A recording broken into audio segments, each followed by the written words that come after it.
Hello दोस्तों, welcome to KKC classes. I hope कि आप सभी लोग बढ़िया होंगे और अपनी लाइफ को एंजॉय कर रहे होंगे। दोस्तों, ऐसी आशा करता हूँ कि आपकी पढ़ाई भी अच्छी चल रही होगी।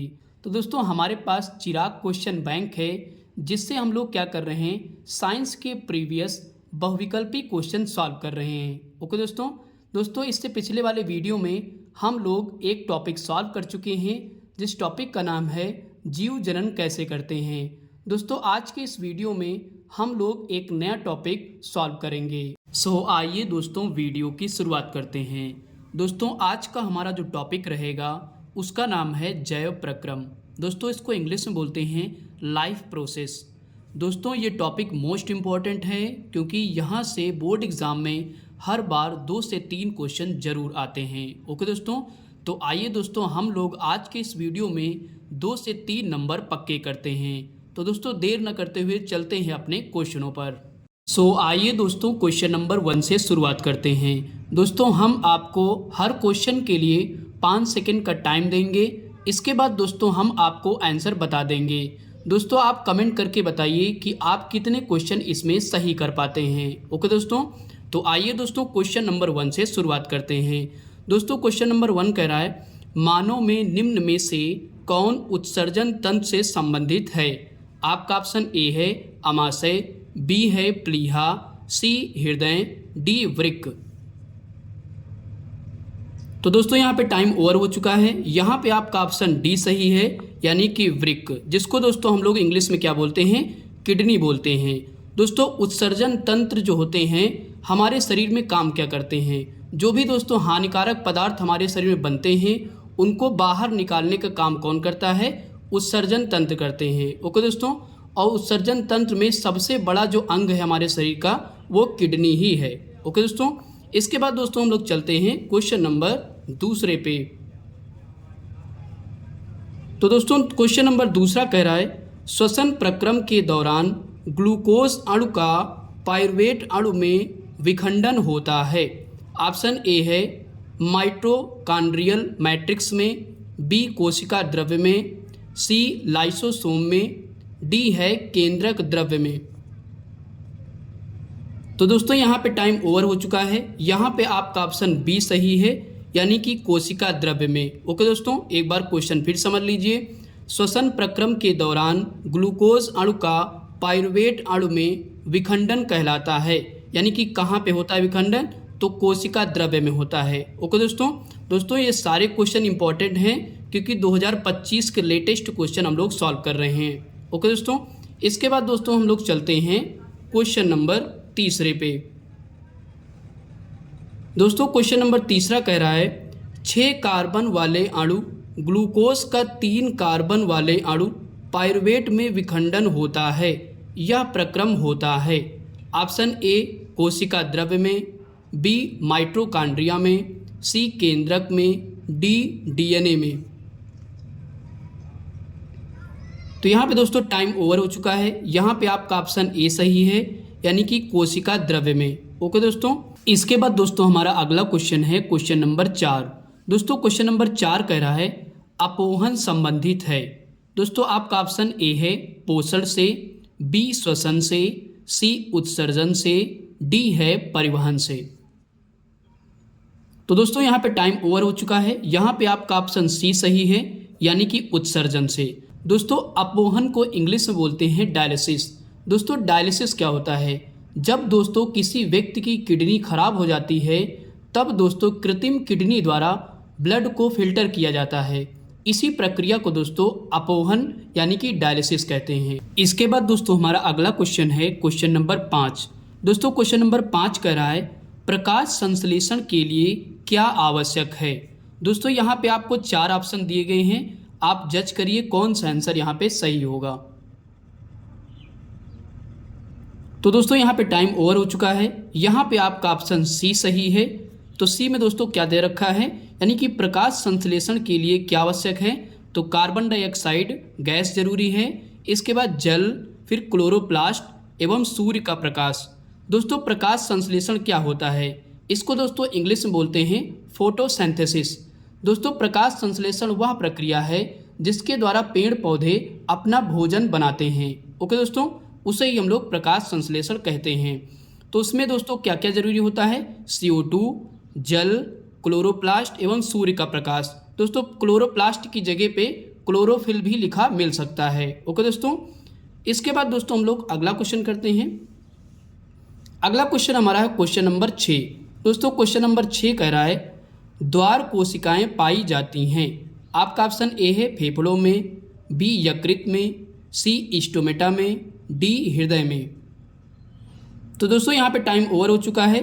यहाँ पे आपका ऑप्शन सी सही है, यानी कि स्टोमेटा में। तो द्वार कोशिकाएं दोस्तों कहाँ पाई जाती हैं? तो स्टोमेटा में पाई जाती हैं। आई होप कि दोस्तों यहाँ तक आपको सारे क्वेश्चन अच्छे समझ में आ गए होंगे। इसके बाद दोस्तों हमारा अगला क्वेश्चन है क्वेश्चन नंबर 7। दोस्तों क्वेश्चन नंबर 7 कह रहा है मनुष्य में वृक्क एक तंत्र का एक भाग है जो संबंधित है। आपका ऑप्शन ए है पोषण से, बी श्वसन से, सी उत्सर्जन से, डी परिवहन से। तो दोस्तों यहाँ पे टाइम ओवर हो चुका है। यहाँ पे आपका ऑप्शन सी सही है, यानी कि उत्सर्जन से। ओके दोस्तों, तो किडनी दोस्तों मुख्य रूप से किससे संबंधित होती है? तो उत्सर्जन से संबंधित होती है। इसके बाद दोस्तों हमारा क्वेश्चन नंबर 8। क्वेश्चन नंबर 8 कह रहा है ग्लाइकोलाइसिस का अंतिम उत्पाद है। Option A protein, B pyruvate, C phosphate, D fructose. तो दोस्तों यहाँ पे टाइम ओवर हो चुका है। यहाँ पे आपका ऑप्शन बी सही है, यानी कि पाइरुवेट। ओके दोस्तों, तो ग्लाइकोलाइसिस का अंतिम उत्पाद क्या है? तो पाइरुवेट है। इसके बाद दोस्तों हम लोग चलते हैं क्वेश्चन नंबर 9 पे। दोस्तों क्वेश्चन नंबर 9 कह रहा है निम्न में से कौन जल एवं खनिज के संवहन के लिए उत्तरदायी है? ऑप्शन ए है जाइलम, बी फ्लोएम, सी फल, डी बीज। तो दोस्तों यहाँ पे टाइम ओवर हो चुका है। यहाँ पे आपका ऑप्शन ए सही है, यानी कि जाइलम। इसके बाद दोस्तों हमारा अगला क्वेश्चन है क्वेश्चन नंबर 10। दोस्तों क्वेश्चन नंबर 10 कह रहा है पौधों में जल की हानि से संबंधित है। ऑप्शन ए तना, बी जड़, सी जाइलम, डी रंध्र। तो दोस्तों यहाँ पे टाइम ओवर हो चुका है। यहाँ पे आपका ऑप्शन डी सही है, यानी कि रंध्र। दोस्तों पौधों में जल की हानि के लिए जिम्मेदार कौन होता है? तो रंध्र। दोस्तों रंध्र को इंग्लिश में बोलते हैं स्टोमेटा। इसके बाद दोस्तों हम लोग क्वेश्चन नंबर 11 सॉल्व करते हैं। दोस्तों क्वेश्चन नंबर 11 कह रहा है निम्नलिखित में से कौन मानव में उत्सर्जन तंत्र का भाग नहीं है? तो ऑप्शन ए है वृक्क, बी है वृक्काणु, सी बोमन संपुट, डी है न्यूरॉन। तो यहाँ पे दोस्तों टाइम ओवर हो चुका है। यहाँ पे आपका ऑप्शन डी सही है, यानी कि न्यूरॉन। ओके दोस्तों, तो इसमें से अगर हम चारों में से देखें तो मानव में उत्सर्जन तंत्र का भाग नहीं है, तो न्यूरॉन नहीं है, बाकी तीनों हैं। ओके दोस्तों, इसके बाद दोस्तों हमारा अगला क्वेश्चन है क्वेश्चन नंबर 12। दोस्तों क्वेश्चन नंबर 12 कह रहा है निम्न में से कौन एक विषमपोषी जीव है? ऑप्शन ए है फफूंदी, बी है हरी घास, सी आम का पेड़, डी केले का पौधा। तो दोस्तों यहाँ पे टाइम ओवर हो चुका है। यहाँ पे आपका ऑप्शन ए सही है, यानी कि फफूंदी। ओके दोस्तों विषमपोषी जीव किसे कहते हैं? वे जीव जो अपना भोजन स्वयं नहीं बनाते, जो दूसरे के ऊपर डिपेंड यानी कि निर्भर रहते हैं, उन्हें कहते हैं विषमपोषी जीव। जैसे आपका मनुष्य आता है, गाय आता है, कुत्ता आता है, ये सारे जो जीव होते हैं वो विषमपोषी जीव कहलाते हैं। ओके दोस्तों, इसके बाद दोस्तों हम लोग चलते हैं क्वेश्चन नंबर 13 पे। दोस्तों क्वेश्चन नंबर 13 कह रहा है फुफ्फुसीय कोशिकाएं पाई जाती हैं। ऑप्शन ए स्टोमेटा में, बी है यकृत में, सी गुर्दे में, डी फेफड़ों में। तो दोस्तों यहाँ पे टाइम ओवर हो चुका है। यहाँ पे आपका ऑप्शन सही है डी, यानी कि फेफड़ों में। ओके दोस्तों, तो फुफ्फुसीय कोशिकाएं कहाँ पाई जाती हैं? तो फेफड़ों में, यानी कि लंग्स में पाई जाती हैं। इसके बाद दोस्तों हमारा अगला क्वेश्चन है क्वेश्चन नंबर 14। दोस्तों क्वेश्चन नंबर 14 कह रहा है प्रकाश संश्लेषण प्रक्रम के दौरान घटित होने वाली घटनाएं हैं। तो ऑप्शन दोस्तों यहाँ पे 4 लिखे हुए हैं, आप जज करिए कौन सा आंसर इसका सही होगा। तो दोस्तों यहाँ पे टाइम ओवर हो चुका है। यहाँ पे आपका ऑप्शन सही है इनमें से सभी। तो दोस्तों प्रकाश संश्लेषण प्रक्रम के दौरान कौन कौन सी घटनाएं घटती हैं, आइए एक बार हम लोग पढ़ते हैं। तो ए यहाँ पे है क्लोरोफिल द्वारा प्रकाश ऊर्जा का अवशोषण होता है। इसके बाद बी है प्रकाश ऊर्जा का रासायनिक ऊर्जा में रूपांतरण तथा जल अणुओं का हाइड्रोजन एवं ऑक्सीजन में विघटन होता है। फिर आगे कह रहा है सी पे कार्बन डाइऑक्साइड का कार्बोहाइड्रेट में अपचयन होता है। यानी कि हमारे जो तीनों घटनाएं हैं वो तीनों सही हैं जो कि प्रकाश संश्लेषण प्रक्रिया में घटती हैं। तो इसलिए हमारा जो ऑप्शन होगा वो डी ऑप्शन सही हो जाएगा। इसके बाद दोस्तों हमारा अगला क्वेश्चन है क्वेश्चन नंबर 15। दोस्तों क्वेश्चन नंबर 15 कह रहा है क्लोरोफिल आवश्यक है। तो आपका ऑप्शन है ए प्रकाश संश्लेषण के लिए, बी श्वसन के लिए, सी है उत्सर्जन के लिए और डी ऑप्शन है वाष्पोत्सर्जन के लिए। तो दोस्तों यहाँ पे टाइम ओवर हो चुका है। यहाँ पे आपका ऑप्शन ए सही है यानी कि प्रकाश संश्लेषण के लिए। ओके दोस्तों, तो क्लोरोफिल मुख्य भूमिका किसमें निभाता है? तो प्रकाश संश्लेषण में निभाता है। ओके दोस्तों, इसके बाद दोस्तों हमारा अगला क्वेश्चन है क्वेश्चन नंबर 16। क्वेश्चन नंबर 16 कह रहा है आलिंद व निलय किस मानव अंग के भाग होते हैं? ऑप्शन ए हृदय, बी यकृत, सी वृक्क, डी मस्तिष्क।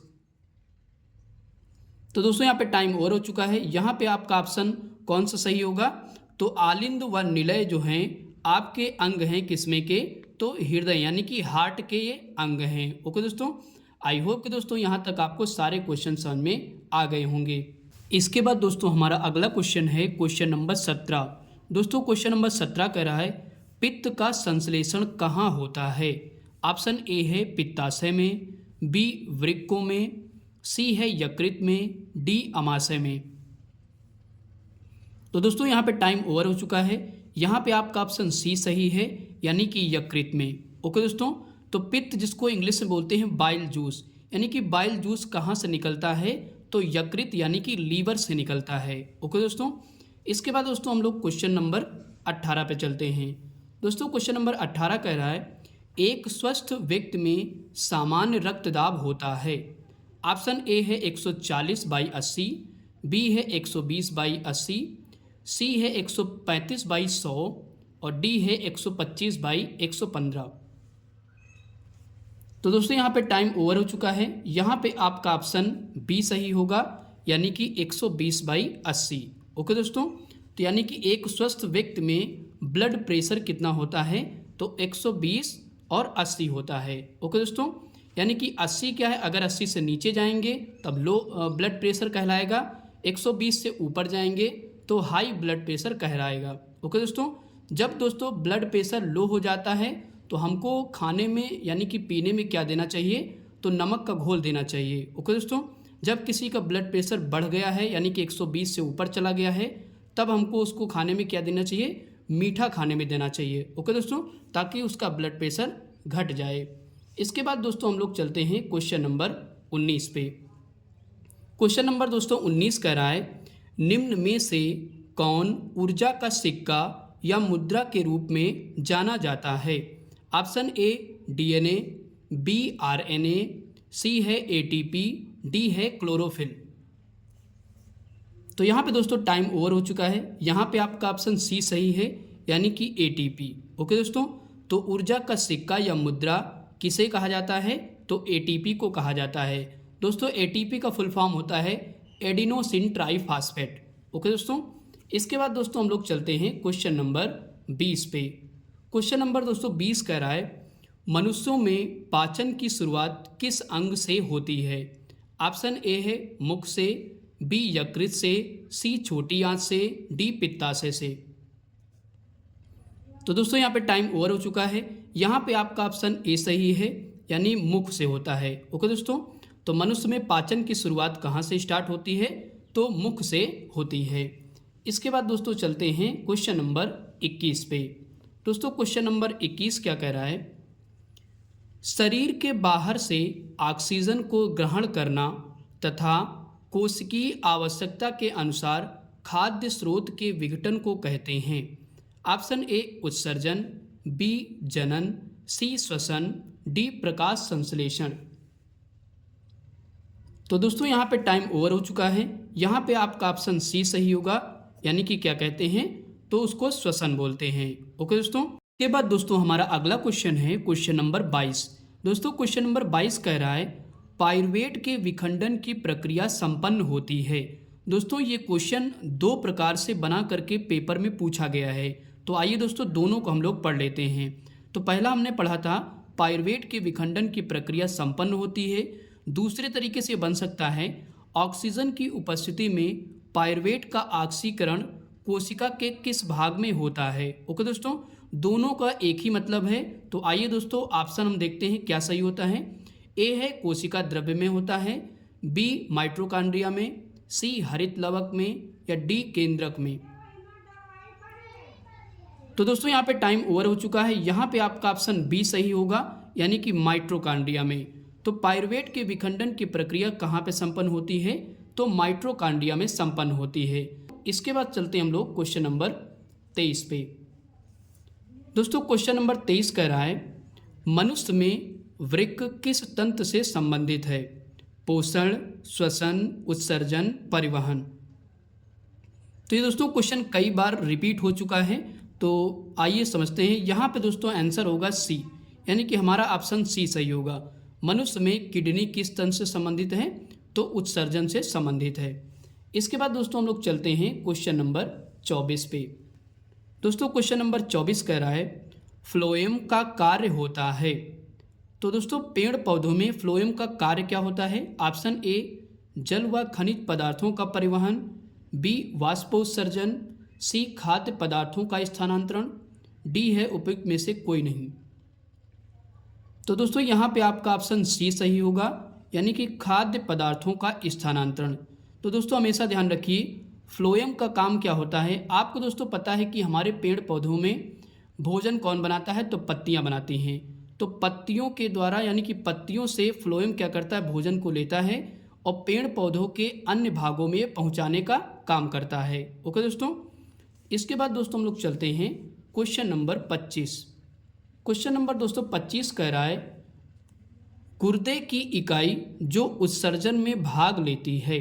ऑप्शन ए तंत्रिका, तंत्रिका को दोस्तों न्यूरॉन भी कहते हैं, या बी वृक्काणु जिसको नेफ्रॉन कहते हैं, सी साइटोन, या डी म्यूटॉन।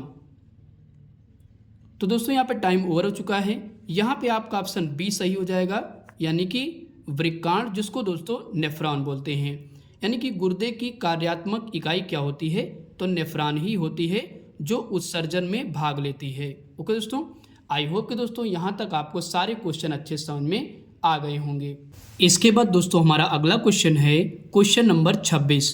दोस्तों क्वेश्चन नंबर 26 कह रहा है पौधों में प्रकाश संश्लेषण का उत्पाद है।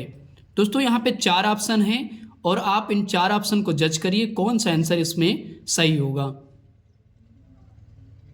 तो दोस्तों यहाँ पे टाइम ओवर हो चुका है। यहाँ पे आपका ऑप्शन बी सही होगा, यानी कि बी। ओके दोस्तों, तो बी में दोस्तों क्या क्या दे रखा है, ग्लूकोज प्लस ऑक्सीजन प्लस जल। ओके दोस्तों, जब दोस्तों पौधों में प्रकाश संश्लेषण की प्रक्रिया संपन्न हो जाती है तो अंतिम उत्पाद क्या बनता है, ग्लूकोज बनता है प्लस ऑक्सीजन और प्लस जल बनता है। ओके दोस्तों, इसके बाद दोस्तों हम लोग चलते हैं अगले क्वेश्चन पर।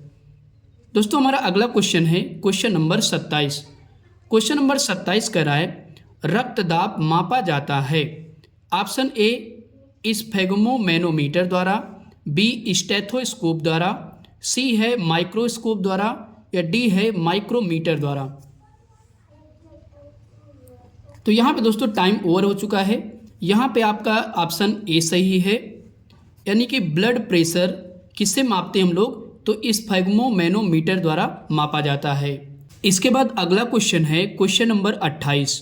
दोस्तों क्वेश्चन नंबर 28 कह रहा है स्वपोषी पोषण के लिए आवश्यक है।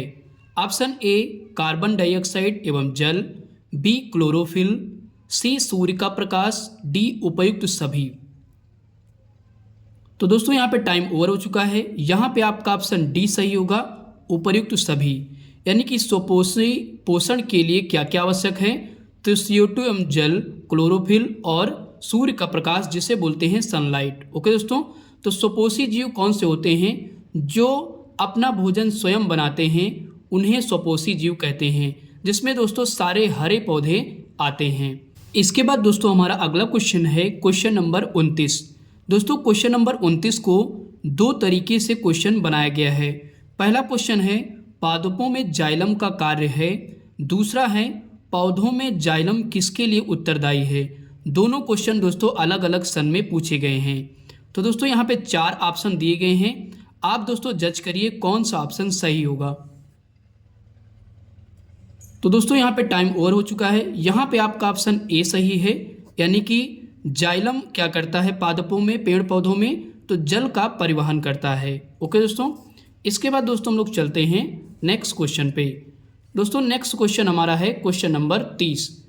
क्वेश्चन नंबर 30 कह रहा है पौधों में जड़ों द्वारा अवशोषित जल एवं खनिज लवणों का परिवहन होता है। तो दोस्तों ऑप्शन है यहाँ पे जाइलम द्वारा, बी है फ्लोएम द्वारा, सी स्टोमेटा द्वारा और डी है कैम्बियम द्वारा। तो दोस्तों यहाँ पे टाइम ओवर हो चुका है। यहाँ पे आपका ऑप्शन ए सही है, यानी कि जाइलम द्वारा। तो पौधों में जड़ों द्वारा अवशोषित जल एवं खनिज लवणों का परिवहन होता है तो जाइलम द्वारा।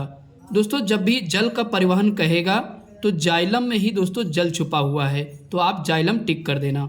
ओके दोस्तों, इसके बाद दोस्तों हमारा अगला क्वेश्चन है क्वेश्चन नंबर 31। दोस्तों क्वेश्चन नंबर 31 कह रहा है पादपों में जल के परिवहन के लिए होता है। दोस्तों अभी इससे पिछले हम लोग क्वेश्चन यही वाला सेम कर चुके हैं, तो आप सीधे इसमें आंसर कर सकते हो। तो पादपों में जल का परिवहन कौन करता है, तो बी ऑप्शन यहाँ पे सही हो जाएगा, जो कि जाइलम करता है। ओके दोस्तों, तो ये क्वेश्चन कई बार दोस्तों रिपीट होते हैं। इसके बाद दोस्तों हम लोग चलते हैं क्वेश्चन नंबर 32 पे। दोस्तों क्वेश्चन नंबर 32 कह रहा है निम्न में से किसका संश्लेषण प्रकाश संश्लेषण प्रक्रिया में नहीं होता है। तो ऑप्शन ए है ऑक्सीजन, बी CO2, सी जल, डी ग्लूकोज। तो दोस्तों यहाँ पे टाइम ओवर हो चुका है। यहाँ पे आपका ऑप्शन होगा बी CO2। ओके दोस्तों, तो प्रकाश संश्लेषण प्रक्रिया में तो किसका संश्लेषण नहीं होता है, तो CO2 का नहीं होता है, बाकी ऑक्सीजन, जल और ग्लूकोज का संश्लेषण होता है। ओके दोस्तों, इसके बाद दोस्तों हम लोग चलते हैं क्वेश्चन नंबर 33 पे।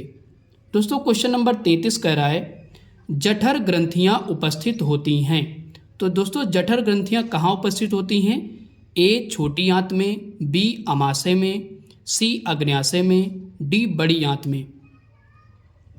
तो दोस्तों यहाँ पे टाइम ओवर हो चुका है। यहाँ पे आपका ऑप्शन बी सही होगा, अमाशय में। अमाशय को दोस्तों पेट भी बोलते हैं। तो जठर ग्रंथियाँ उपस्थित होती हैं तो अमाशय में उपस्थित होती हैं। इसके बाद दोस्तों हम लोग चलते हैं क्वेश्चन नंबर 34 पे। दोस्तों क्वेश्चन नंबर 34 कह रहा है ट्रिप्सिन एंजाइम किस पर क्रिया करता है। ऑप्शन ए है प्रोटीन पर, बी वसा पर, सी है स्टार्च पर, डी लवणों पर। तो दोस्तों यहाँ पे टाइम ओवर हो चुका है। यहाँ पे आपका ऑप्शन ए सही होगा, तो प्रोटीन पर। ओके दोस्तों, तो ट्रिप्सिन एंजाइम किस पर क्रिया करता है, तो प्रोटीन पर क्रिया करता है। आई होप कि दोस्तों यहाँ तक आपको सारे क्वेश्चन समझ में आ गए होंगे। इसके बाद दोस्तों हम लोग अगला क्वेश्चन करते हैं। अगला क्वेश्चन है क्वेश्चन नंबर 35। क्वेश्चन नंबर 35 कह रहा है मनुष्य के हृदय में कोष्ठों की संख्या है। ऑप्शन 1, बी है 2, सी 3 और डी है 4।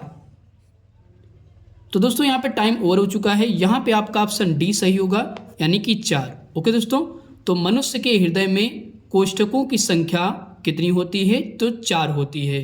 तो दोस्तों कोष्ठकों की जगह पे आपको चैम्बर भी लिखा मिल सकता है। ओके दोस्तों, इसके बाद हम लोग अगला क्वेश्चन करते हैं। अगला क्वेश्चन हमारा क्वेश्चन नंबर 36। क्वेश्चन नंबर 36 कह रहा है पादप में जाइलम का क्या कार्य है। दोस्तों इससे पहले ये क्वेश्चन कई बार हम लोग सॉल्व कर चुके हैं। तो यहाँ पे दोस्तों ऑप्शन आप यहाँ पे देख लीजिए और सीधे आंसर यहाँ पे कर सकते हैं। तो पादपों में जाइलम का क्या कार्य होता है, तो जल का वहन करना, यानी कि जल का परिवहन करना। दोस्तों हमारा अगला क्वेश्चन है क्वेश्चन नंबर 37। दोस्तों क्वेश्चन नंबर 37 कह रहा है वृक्कों का कार्य है। दोस्तों वृक्क आपको पता है किसको बोलते हैं, किडनी। तो किडनी का क्या कार्य होता है। ऑप्शन ए पोषण, बी श्वसन, सी उत्सर्जन, डी परिवहन। तो दोस्तों यहाँ पर टाइम ओवर हो चुका है। यहाँ पे आपका ऑप्शन सी सही होगा, उत्सर्जन। तो दोस्तों ये भी कई बार क्वेश्चन रिपीट हो चुका है। इसके बाद दोस्तों हमारा क्वेश्चन नंबर 38। क्वेश्चन नंबर 38 कह रहा है वायु कोष्ठिका जिसको दोस्तों वायु कोष्ठिका को कूपिका भी बोलते हैं। तो वायु कोष्ठिका पाई जाती है ऑप्शन यकृत में, आमाशय में, फेफड़ों में या जीभ में। तो यहाँ पे दोस्तों टाइम ओवर हो चुका है। यहाँ पे आपका ऑप्शन सी सही होगा, यानी कि फेफड़ों में। तो वायु कूपिका कहाँ पाई जाती है? तो फेफड़ों में पाई जाती है। इसके बाद दोस्तों हमारा अगला क्वेश्चन है क्वेश्चन नंबर 39। क्वेश्चन नंबर 39 कह रहा है किण्वन के संबंध में निम्न में से कौन सा कथन सत्य नहीं है? तो यहाँ पे दोस्तों आपको 4 ऑप्शन दिए गए हैं, इसमें से जज करिए कि किण्वन के संबंध में कौन सा कथन सत्य नहीं है। तो दोस्तों यहाँ पे टाइम ओवर हो चुका है। यहाँ पे आपका ऑप्शन डी सही है, यानी कि यह प्रक्रम माइटोकॉन्ड्रिया में पूर्ण होता है। तो ये दोस्तों कथन क्या है? गलत है। तो आइए दोस्तों जो सही ऑप्शन है वो हम लोग एक बार पढ़ लेते हैं। ए कह रहा है यह ऑक्सीजन की अनुपस्थिति में होता है। बी कह रहा है यह सामान्यतः ईस्ट में पाया जाता है। सी कह रहा है इस प्रक्रम में पाइरुवेट या पाइरुविक अम्ल CO2 तथा एथेनॉल में परिवर्तित होता है। ये दोस्तों तीनों जो ऑप्शन हैं ये आपके सत्य हैं। ओके दोस्तों, चौथा ऑप्शन गलत है, यानी कि यह प्रक्रम माइटोकॉन्ड्रिया में पूर्ण नहीं होता है। इसके बाद दोस्तों हम लोग चलते हैं क्वेश्चन नंबर 40 पे। क्वेश्चन नंबर 40 कह रहा है कूपिका पाई जाती है। दोस्तों ये दोबारा क्वेश्चन फिर से आया है, पीछे एक बार पेपर में आ चुका है। कूपिका पाई जाती है, तो ऑप्शन आप सीधे यहाँ पे लगा सकते हो। तो कहाँ पाई जाती है? फेफड़ों में पाई जाती है। इसके बाद दोस्तों हमारा अगला क्वेश्चन है क्वेश्चन नंबर 41। दोस्तों क्वेश्चन नंबर 41 कह रहा है ग्लाइकोलाइसिस के अंत में कितने ATP अणुओं का लाभ होता है? ऑप्शन ए है 2, B 0, C 4, D है 8। तो यहाँ पे दोस्तों टाइम ओवर हो चुका है। यहाँ पे आपका ऑप्शन 2 सही होगा, यानी कि ए ऑप्शन सही हो जाएगा। ओके दोस्तों, तो ग्लाइकोलाइसिस के अंतिम में कितने ATP अणुओं का लाभ होता है? तो 2 अणुओं का लाभ होता है। ओके दोस्तों, इसके बाद दोस्तों हम लोग चलते हैं क्वेश्चन नंबर 42 पे। क्वेश्चन नंबर दोस्तों 42 कह रहा है फ्लोएम द्वारा भोजन का स्थानांतरण होता है। तो ऑप्शन ए है सुक्रोज के रूप में, बी है प्रोटीन के रूप में, सी हार्मोन्स के रूप में, डी वसा के रूप में। तो दोस्तों यहाँ पे टाइम ओवर हो चुका है।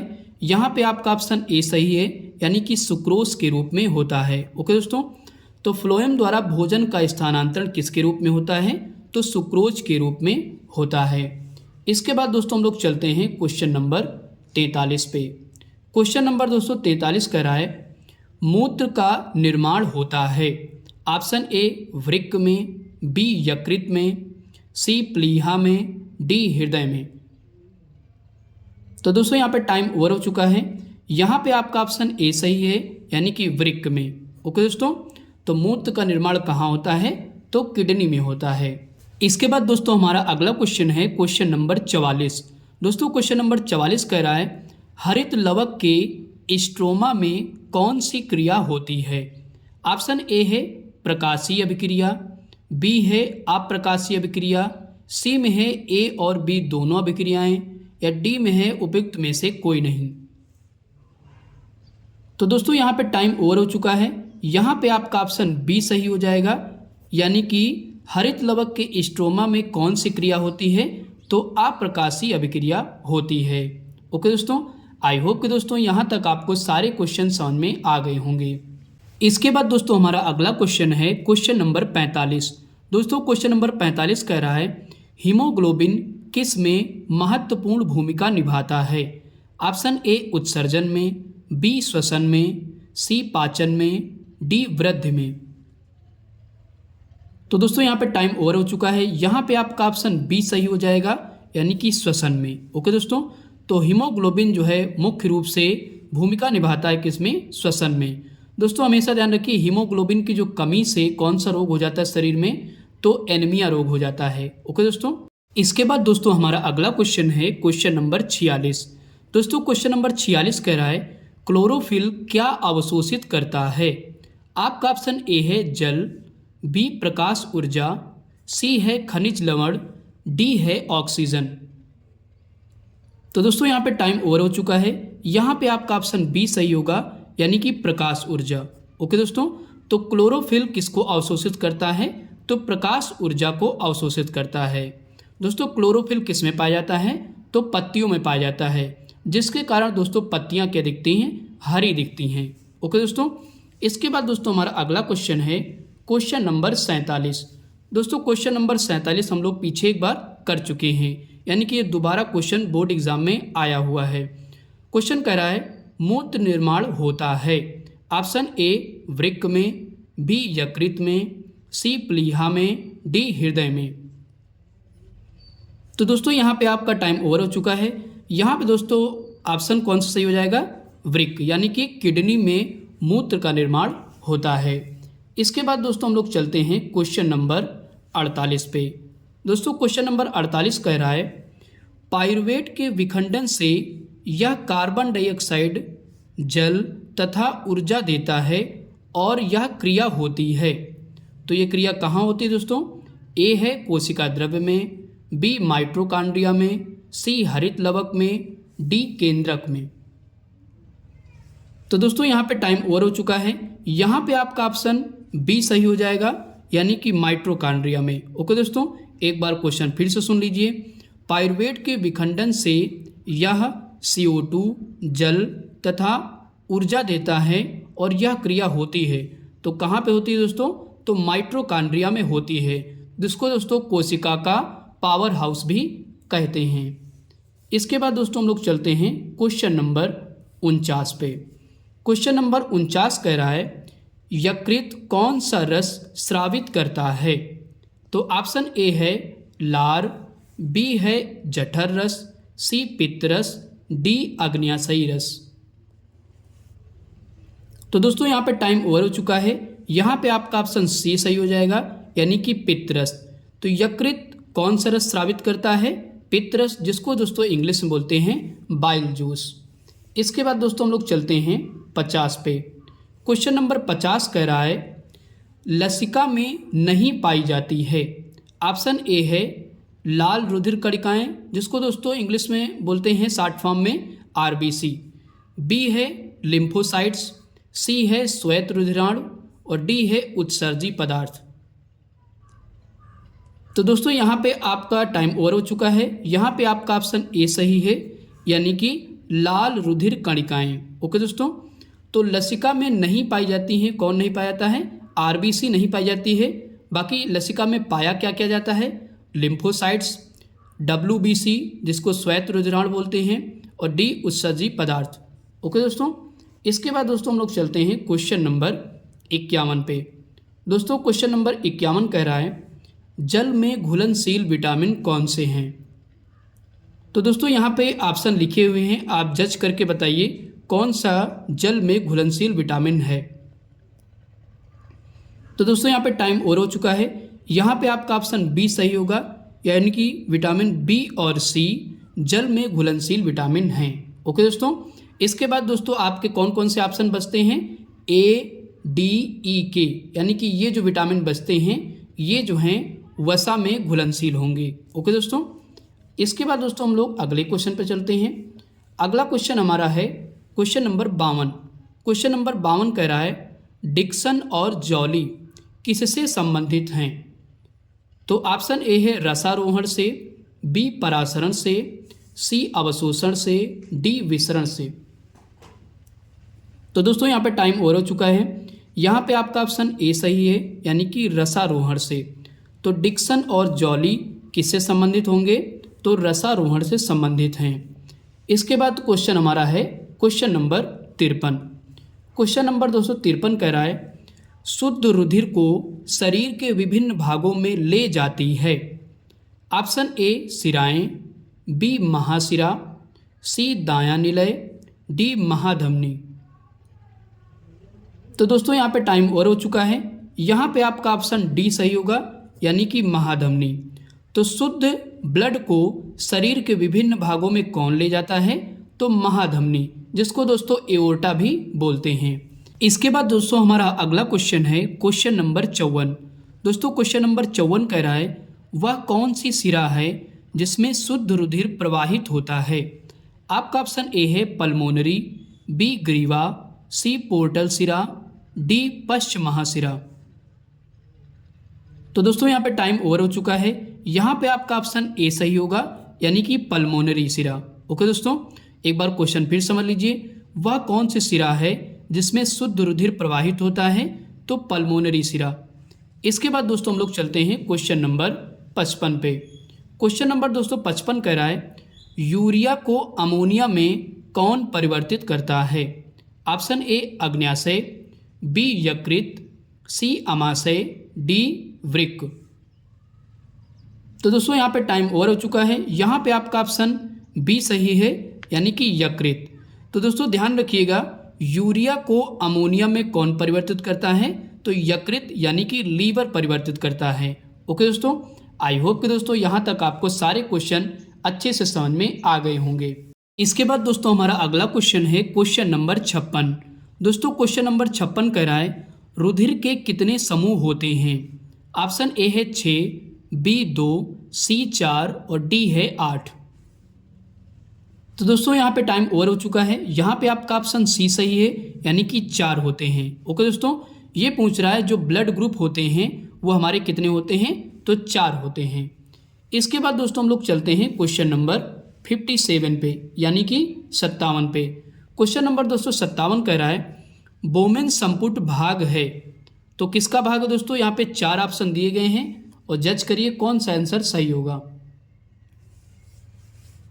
तो यहाँ पे दोस्तों टाइम ओवर हो चुका है। यहाँ पे आपका ऑप्शन डी सही होगा, यानी कि वृक्क नलिका का। तो बोमेन संपुट किसका भाग होता है? तो किडनी नलिका का भाग होता है। इसके बाद दोस्तों हम लोग चलते हैं क्वेश्चन नंबर 58 पे।